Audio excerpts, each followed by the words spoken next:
Bună, dragilor, și bine ați venit la o nouă citire. De această dată te invit la o citire generală, în cadrul căreia vreau să văd ce urmează în viața ta în următoarele 24 de ore, din momentul în care vezi citirea. Să vedem din punct de vedere personal, profesional, bani și surpriză. Bun. Văd aici o legătură cu o persoană născută într-o zodie de pământ, pentru unii, Taur, Fecioară, Capricorn. Mai văd o legătură cu o zodie de foc, Leu, în mod special, Berbec, Săgetător. Văd o nouă etapă în cadrul acestei relații. Sau văd aici niște vești bune pe care le-ai primit sau pe care urmează să le primești privind o sumă de bani. Primești niște bani. Primești apreciere, te simți bine. Văd o nouă etapă într-o relație sau văd pe cineva care are niște gânduri serioase cu tine. Pot fi gânduri serioase care țin de o colaborare, de o prietenie, de o relație de iubire, de ce nu? 5 de bâte. Din punct de vedere personal, ai mai multe activități de făcut în perioada asta și este ceva ce te agită. Simt o energie duală pentru unii dintre voi. Fie un triunghi amoros, tu ești între două persoane, ești puțin agitat, că poate nu ți-ai găsit pe cineva sau această nouă etapă te agită, e ciudată.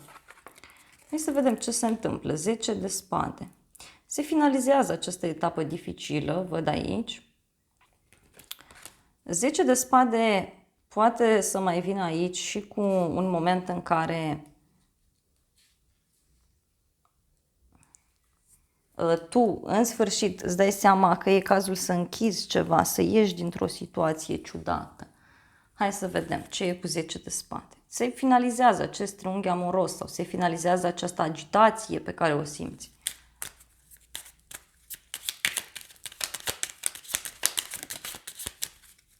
Uite, ai parte de o surpriză, de o veste. Poate se finalizează ceva în legătură cu o călătorie. Te întâlnești cu un prieten sau îți vine cineva în vizită.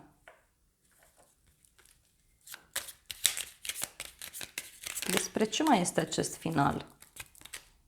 Luna. Uite, poate să fie ceva legat de o femeie sau faptul că cineva pur și simplu își ascultă intuiția și reacționează aici într-un mod foarte ciudat, care te va lăsa destul de surprins.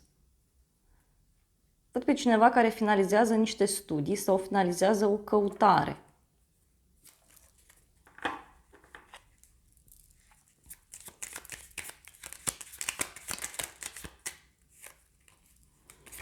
Uite, tu aici primești niște vești, primești niște mesaje de la un prieten, de la persoana iubită.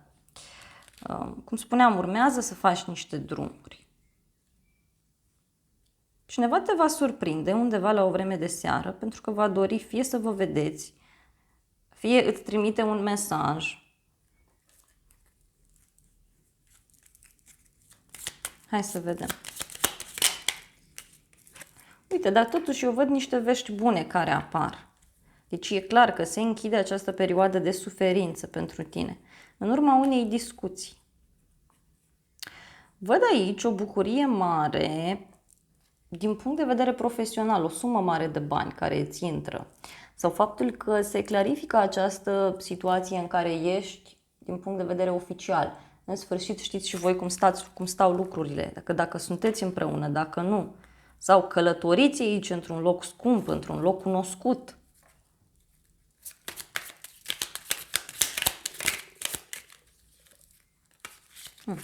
E o bucurie aici legată de un final, de o transformare mare, de o perioadă de pauză, de relaxare.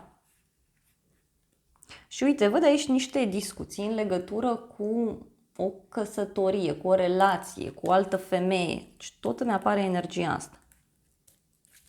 Hai să vedem îngerii ce spun.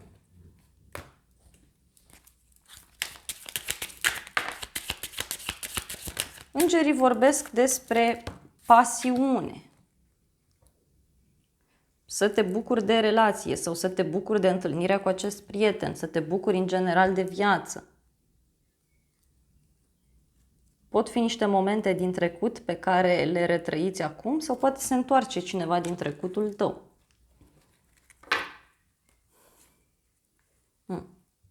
Și ceva ce se rezolvă în urma unei vacanțe sau în urma unui timp petrecut împreună. Fie că discutați la telefon, fie că vă întâlniți. Veți da o șansă acestei relații în urma acestei călătorii. Să vedem în continuare. Avem Marea Preoteasă. Se pare că ești destul de misterios cu banii tăi, ești destul de secretos. Văd că și la muncă nu prea comunici cu ceilalți. Da? Unii văd că în perioada asta studiați ceva anume sau sunteți mai retrași. 6 de bâte. Și uite, mie mi-apare o bucurie pentru tine, o victorie. O bucurie legată de muncă sau rezolvi ceva important legat de bani și de o instituție publică, de un șef. O avansare poate să mai fie aici. E o veste bună privind niște studii, da? Privind o soluție pe care o găsești la o problemă.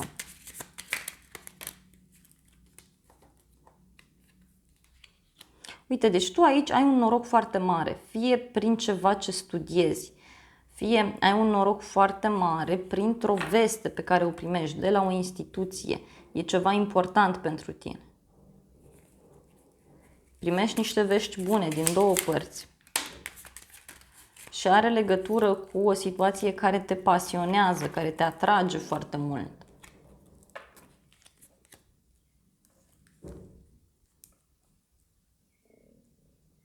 Pentru alții văd și o problemă legată de un șef, dar problema asta e cu mare noroc pentru voi.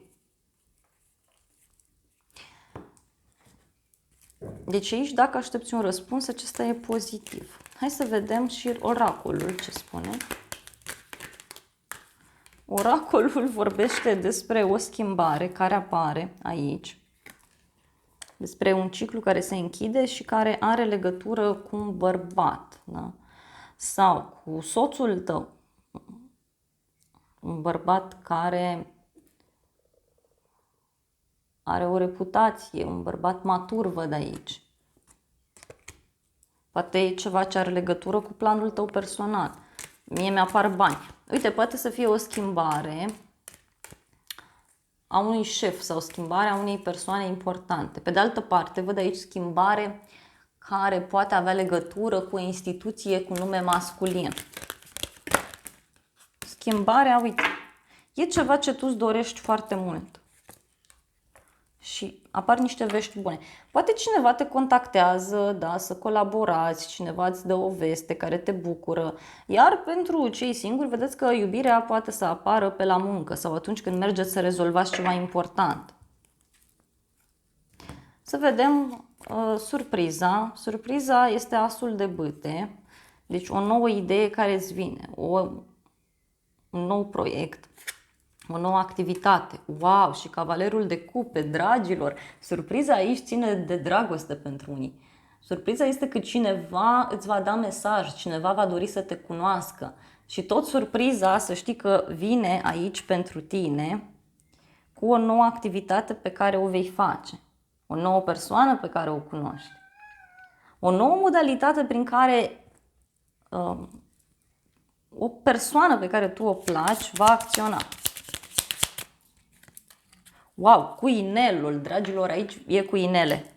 Deci este o persoană stabilă, sigură, cineva care spune gata, am trecut din această stare de agitație, de indecizie, după cum spuneam și aici, în viața privată și în sfârșit ia o decizie.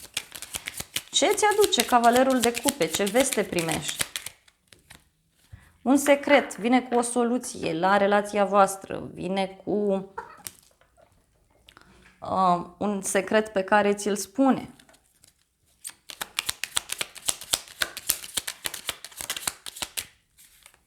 E ceva legat de o călătorie pe care o faceți, de o schimbare. Poate chiar persoana asta este undeva la drum de tine, adică într-o altă țară, într-un alt oraș. Sau cunoști persoana asta în urma unui drum pe care îl faci.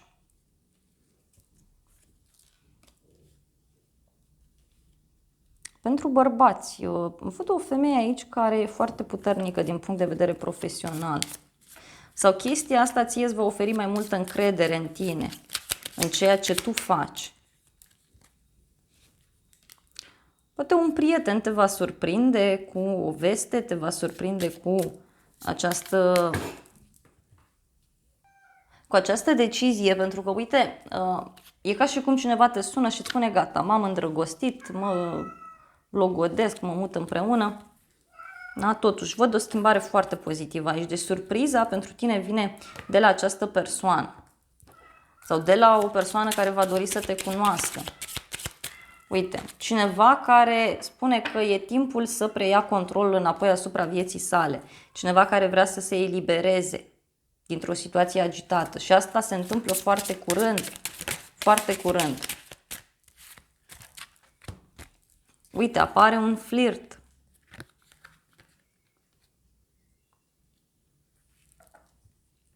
Dacă ai reaprins o flacără într-o relație, atunci e vorba de relația asta. Dar dacă vrei să cunoști pe cineva, aici cărțile spun că sunt șanse să cunoști. Doar că este important să-ți deschizi inima, să flirtezi, să comunici, să îți păstrezi o energie pozitivă. Iar dacă ești într-o relație, aici se spune că s-a meritat să aștepți. Pentru că, uite, mie mi-apare împăcare. Cineva care se întoarce din trecutul tău. Sau apare o împăcare aici.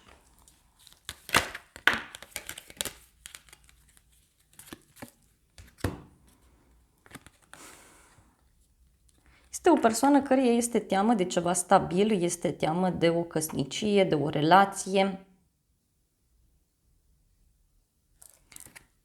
Mai văd aici un proiect comun, da? Sau un proiect foarte drag sufletului tău care poate să crească. Dar e clar, uite, cineva vine aici cu o soluție privind această transformare. Da? Și văd mult succes pentru tine. Deci pentru tine lucrurile sunt bune, te vei simți apreciat, te vei simți bine. Bun, dragilor, acestea au fost previziunile de această dată. Eu vă mulțumesc pentru atenție, vă îmbrățișez cu drag. Mulțumesc pentru like-uri, pentru comentarii, pentru toate mesajele frumoase. De asemenea, îți mulțumesc că te-ai abonat acestui canal. Este o funcție gratuită pentru toți, iar dacă n-ai făcut deja aceste lucruri, te invit cu drag să le faci, pentru că m-ar ajuta enorm de mult. Și de asemenea, te invit cu drag și la o altă citire, dacă vrei să mai vizionezi. Îți doresc să ai parte de o zi sau de o seară cât mai frumoasă.